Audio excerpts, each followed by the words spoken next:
অন্য অন্য স্ত্রীর ঘরে আল্লাহর নবী সাল্লাল্লাহু আলাইহি ওয়াসাল্লামকে খুঁজতে শুরু করছে।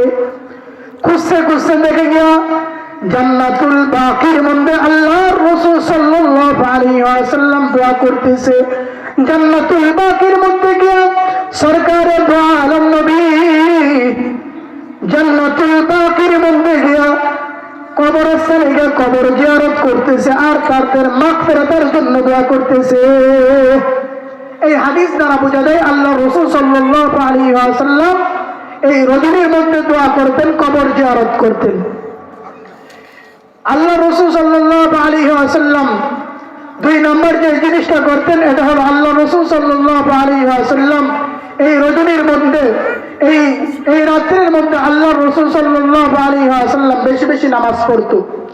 মুহতারাম হাজিরিন, আল্লাহ রাসূল সাল্লাল্লাহু আলাইহি ওয়াসাল্লামের 3 নম্বর যে জিনিসটা ছিল এই জিনিসটা ছিল আল্লাহ রাসূল সাল্লাল্লাহু আলাইহি ওয়াসাল্লাম বেশি বেশি ইবাদত করত। অতএব এই রাত্রির মধ্যে আমরা বেশি বেশি ইবাদত করতে রাজি আছি না ইনশাআল্লাহ? আল্লাহ পাক রব্বুল